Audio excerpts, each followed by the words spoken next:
region and sector has हमारे लोगों की आकांक्षाओं को पूरा करना और उनकी क्षमताओं का निर्माण करना है ताकि वे भारत की समृद्धि के विकास में मजबूत सहयोगी बन सकें।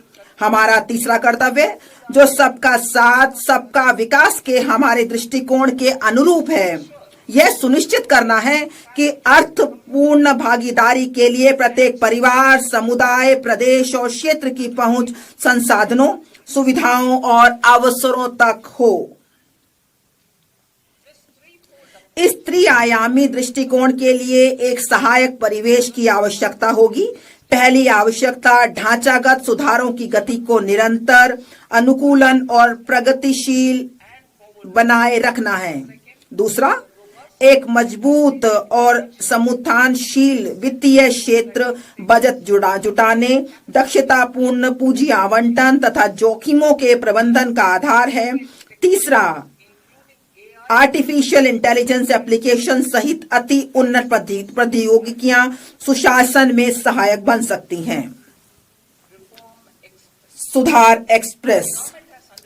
हमारी सरकार ने रोजगार के सृजन, उत्पादकता को बढ़ाने तथा विकास में तेजी लाने की दिशा में व्यापक आर्थिक सुधार किए हैं।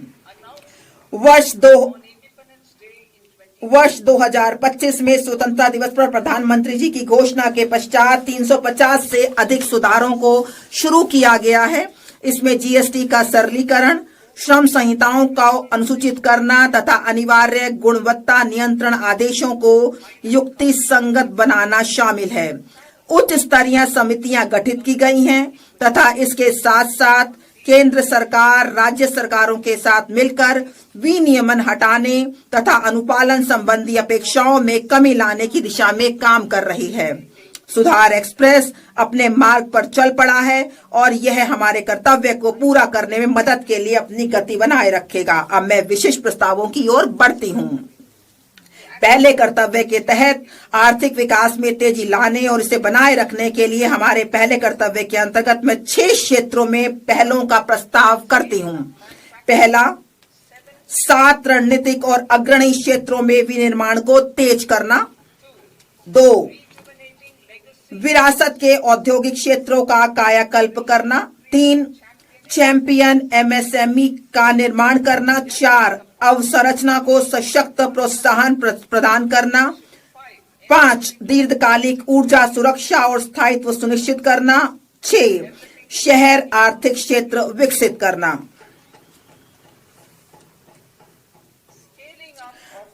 रणनीतिक और अग्रणी क्षेत्रों में निर्माण को तेज करना। बायोफार्मा शक्ति मतलब ज्ञान, प्रौद्योगिकी एवं नवाचार के माध्यम से स्वास्थ्य सेवा के लिए रणनीति। भारत का रोग बोझ गैर संक्रामक बीमारियों जैसे कि मधुमेह, कैंसर, ऑटोइम्यून डिसऑर्डर की ओर बढ़ते हुए देखा गया है। किफायती लागत पर गुणवत्ता के साथ दीर्घायु जीवन के लिए जैविक दवाएं महत्वपूर्ण हैं। भारत को एक वैश्विक बायोफार्मा विनिर्माण केंद्र के रूप में विकसित करने के लिए मैं अगले 5 वर्षों में 10,000 करोड़ के परिव्यय के साथ बायोफार्मा शक्ति का प्रस्ताव करती हूं। इससे जैविक और जैव समृद्ध के घरेलू उत्पादन हेतु परिवेश का निर्माण होगा। इस रणनीति में 3 नए राष्ट्रीय बायो फार्मास्यूटिकल शिक्षा एवं अनुसंधान संस्थानों जिसे NIPER और 7 मौजूदा संस्थानों के उन्नयन के साथ बायोफार्मा केंद्रित नेटवर्क शामिल किया जाएगा। इससे 1000 से अधिक मान्यता प्राप्त इंडिया क्लिनिकल ट्रायल साइटों का एक नेटवर्क तैयार होगा। हम वैश्विक मानकों और अनुमोदन समय सीमा को पूरा करने के लिए एक समर्पित वैज्ञानिक समीक्षा संवर्ग और विशेषज्ञों के माध्यम से केंद्रीय औषधि मानक नियंत्रण संगठन को सुदृढ़ बनाने का प्रस्ताव करते हैं। इंडिया सेमीकंडक्टर मिशन 1.0 ने भारत की सेमीकंडक्टर क्षेत्र की क्षमताओं का विस्तार किया है। इससे आगे बढ़ते हुए हम उपकरण और सामग्रियों के उत्पादन, पूर्ण सुसज्जित अंतर्राष्ट्रीय आईपी डिजाइन तथा आपूर्ति श्रृंखलाओं को मजबूत करने के लिए ISM 2.0 का शुभारंभ करेंगे। हम उद्योग को विकसित करने तथा कुशल जनशक्ति तैयार करने हेतु उद्योग आधारित का भी करेंगे। अप्रैल 2025 में 22,919 करोड़ के परिव्यय के साथ आरंभ की गई इलेक्ट्रॉनिक घटक निर्माण योजना में पहले ही लक्ष्य में दोगुनी निवेश हुआ है। इस तेजी का लाभ उठाने के लिए हम परिव्यय को बढ़ाकर 40,000 करोड़ करने का प्रस्ताव करते हैं।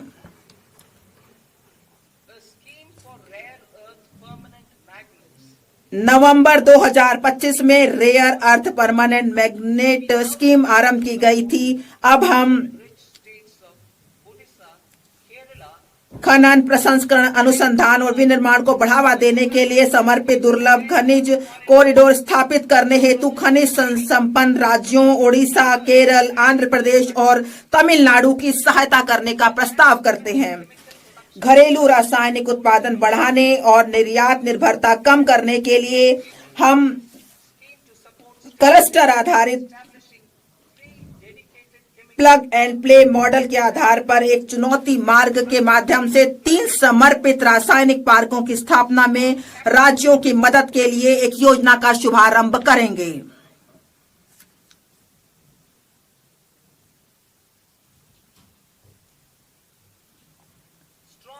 मजबूत पूंजीगत वस्तु सामर्थ्य सभी देश क्षेत्रों में उत्पादकता और गुणवत्ता का निर्धारक है। इस क्षमता के निर्माण हेतु मैं निम्नलिखित का प्रस्ताव करती हूँ। CPSE द्वारा डिजिटल रूप में समर्पित ऑटोमेटेड सर्विस ब्यूरो के रूप में 2 स्थानों पर हाईटेक टूल रूम स्थापित किए जाएंगे, जो स्थानीय रूप से बड़े पैमाने और कम लागत पर उच्च परिशुद्धता वाले घटकों के डिजाइन, परीक्षण और विनिर्माण करेंगे। 2, उच्च मूल्य और तकनीकी रूप से उन्नत निर्माण एवं अवसंरचना उपकरण CIEE के घरेलू उत्पादन को मजबूत करने हेतु निर्माण एवं अवसंरचना उपकरण समृद्धि के लिए एक योजना आरंभ की जाएगी।